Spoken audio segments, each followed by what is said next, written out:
Hey guys, I literally just made a short talking about the Petzl Connect Adjust, and I thought that it actually kind of deserves its own full video where I talk about this and that and other things. I don't know for sure if the short's going to come out first or if this video is going to come out first, so just be aware that two of them are out there.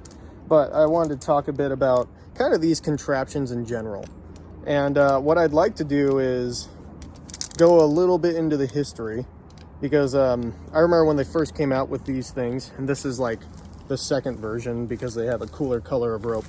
Petzl, I think, was kind of the first company to introduce these sort of dynamic lanyard systems, and I think they must have put a lot of work into this exact contraption here, because they wanted a few things. They wanted dynamicity in your anchor system because they made this out of dynamic rope. They also wanted an adjustable object type thing, but they wanted to engineer it so that way there'd be a bit of slippage in case you did have a big fall. And if I hold it right here, you can see the rope slipping through. There we go. That's really obvious.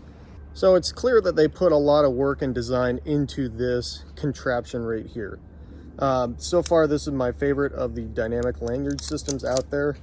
Now other companies have come out with other objects just like this. The two main ones that I could find in my research is the Camp Swing and the Idelrid something. I don't really remember the name right now. And what I'm planning to do in a future video is actually to obtain all of those three things and compare them together, because they seem to be the most common of these adjustable lanyards on the market. The only one right now I'm missing is the Idelrid whatever one, which happens to be the most expensive out of all of them. Stay tuned for that. But this video is all about the Connect Adjust and the Dual Connect Adjust. Here's the Dual Connect Adjust. Let's undo the whole thing. This one is essentially the exact same. It has the adjustment right here, but it has an extra arm on it, which I have connected to this carabiner, which is for your rappel device. So it gives you a specific arm in the rope to attach your rappel device to. And this carabiner is one that I gave specifically for this this object right here, so it just stays with it completely.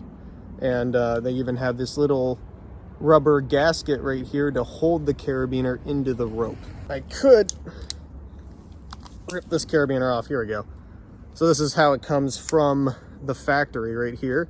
And if you want to switch around with carabiners, you can just clip this carabiner to the rope part, and then that way it's easy to take on and off, and then this plastic part is just down here. It does jiggle while rappelling with, but this doesn't add any structure to the lanyard. This is where the structure comes from. So if you're gonna clip to it, I don't know if I can actually pull this off. Here we go. Here's a good example. So if I clip my carabiner just to the plastic part and not the actual rope itself, this will probably just break off and then you will fall and die. So this is not at all the way you want to clip. That's a pitfall. If it doesn't look right, then don't do it. It is possible to miss the rope with the plastic bit right here. So that way, if I'm just clipped into that one, again, it will fail. So you got to make sure that the rope is lined up with the plastic part. There we go. So I clip both the rope and both ends of the plastic right there. Once you get that carabiner in, then you can just leave it there for the whole lifespan of the carabiner and the device. While we're on the subject, the way how I wrap these things up, because they are pretty bulky, is I clip this thing right here to the carabiner and flip it around. Make sure all strands are somewhat even, and then I just tie them in an overhand. There are plenty of other people that have more complex ways of wrapping this up. I don't want to think that hard, so I just do that. I can keep it on the back of my harness, or since this one's extra bulky, maybe in my backpack before rappelling off of my climb. This is also something I don't really employ unless I'm doing a lot of technical rappels, like going down the Black Velvet Wall in Red Rock or Prime Rib in Washington, you know, like some of these things where I'm doing like a lot of rappelling. So you're more likely to see me with the Connect Adjust in day-to-day work. I use this for pretty much all my single pitch days, just as a connection to whatever I want. I use this on a lot of multi-pitch rappels as my connection to the anchor because it's so well adjustable. And I'll also use it in conjunction with a separate rappel extension, like a double length sling or something like that, which I'll show you when I connect it to the anchor. Tie this thing up so it's not in the way is I just go right here and make sure that both ends are about even. And then this one's a bit longer, so I'll tie a figure 8. There we go. Again, not that complicated. I don't want to work that hard. This is small enough I can just stick it on the back of my harness and I don't have to worry about it getting in the way. Occasionally that figure 8 has come undone and then I've had them extra long, but it's not that hard to just tie them back up. So this is usually on my harness a lot more than the dual connect. Okay, so let me show you ways how to use this device and different variations that I do with it. All right, so I sort of refocused the camera to focus in on the anchor. First thing I'm gonna do is pull out my adjust. I'm going to thread this through my harness as the manufacturer recommends through the belay loop. And then I can connect this to my anchor, lock up that carabiner. Here's the beauty part of it, is I can literally just pull this to whatever length I want and then I have the exact length. Isn't that great? This has been really useful for teaching, in my world, for teaching how to clean sport anchors, especially when you're on a hanging stance, because you literally have this entire thing, you clip it to the anchor and you can adjust it to whatever length you want. So you can go super close, super far, and actually have the anchor in your workable arm space rather than using something like a double length sling and you have to deal with adjusting that on the fly, which is really hard for new people learning how to clean sport anchors, and really hard for me too, but it's especially hard for them. And this allows them to actually work with what they have. The way to release this device is pretty easy. You just lift this up and then you can pull rope through. This device does not work very well in a weighted lower. So if I actually sit back on this thing, can't really comfortably release this when I'm sitting fully on the anchor. It's not really made for that. So if you want to release, you have to grab onto something and lift yourself up and then just cock it the right way, and then you can use your body weight to extend this whole thing out.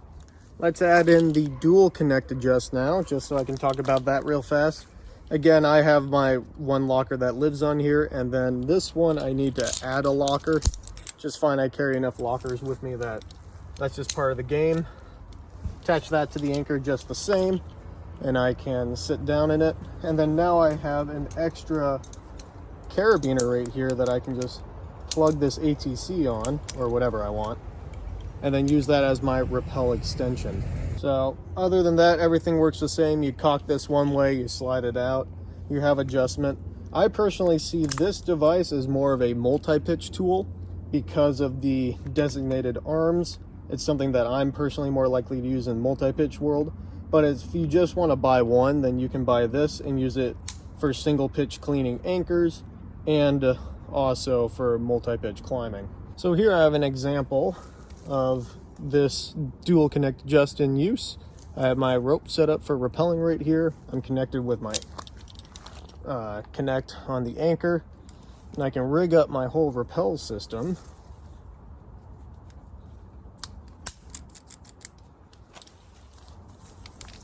And go that, then I'll put my third hand on. The third hand's on, ATC's on, it's locked.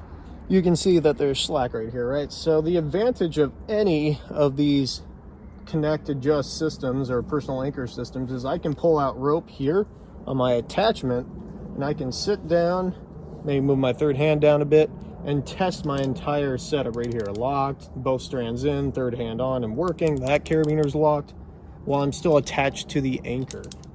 And now that I've checked my whole system by actually weighting it, I can take that off and then slide down.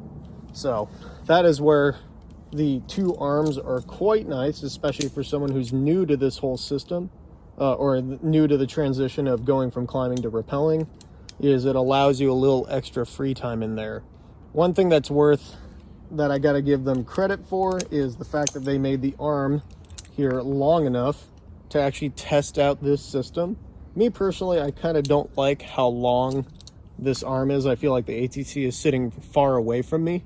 But if I'm rappelling second with one of my friends or whatever, then I do like a little bit of length here. So when I'm giving this to clients, they're always rappelling second or third. I'm rappelling first, so I may use a closer extension in order to do whatever I want to do, and they can have the longer extension, which allows them more comfort. So let's say you don't have a dual connect, you don't like the dual connect, you don't want to use that for multi-pitch rappelling.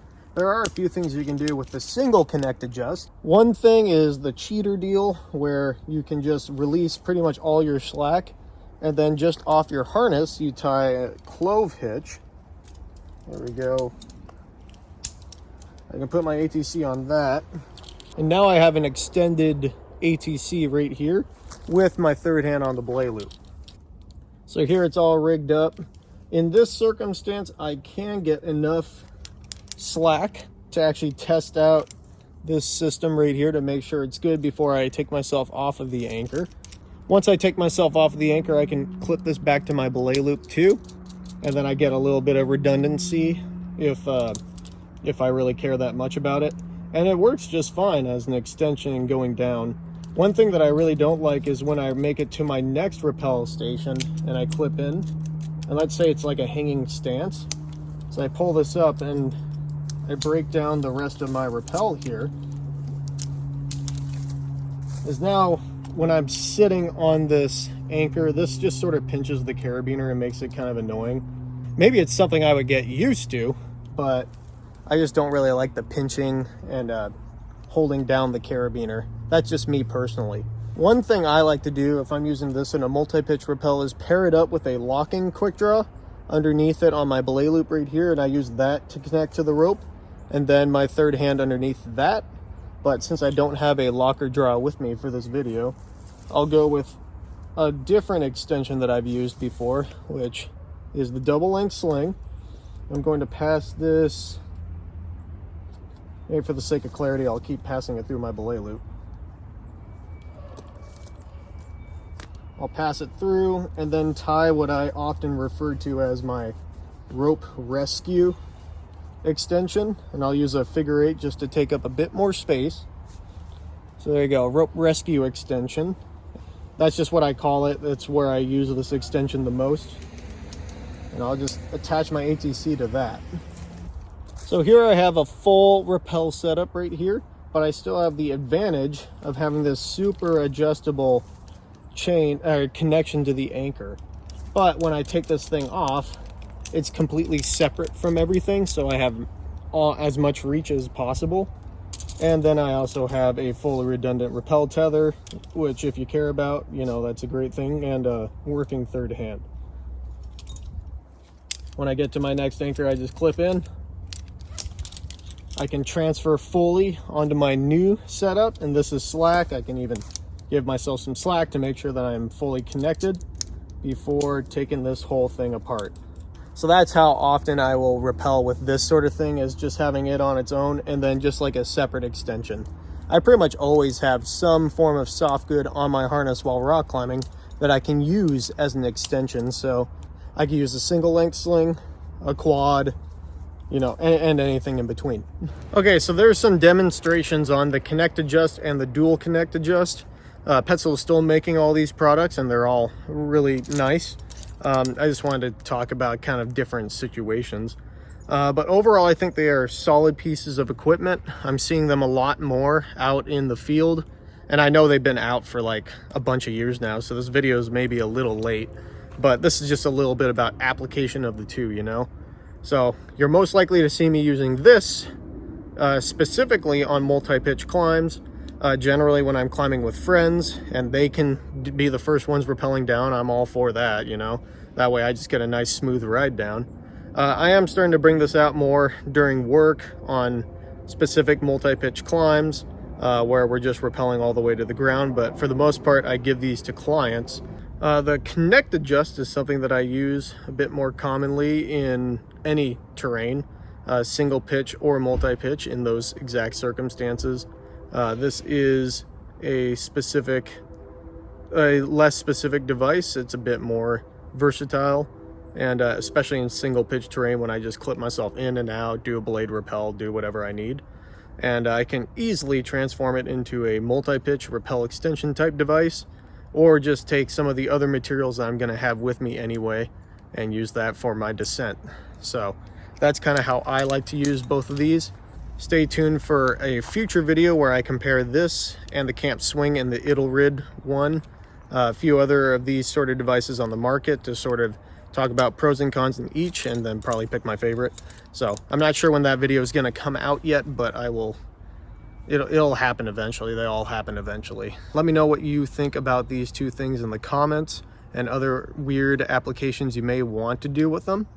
And thanks for watching, guys. I'll see you in the next video.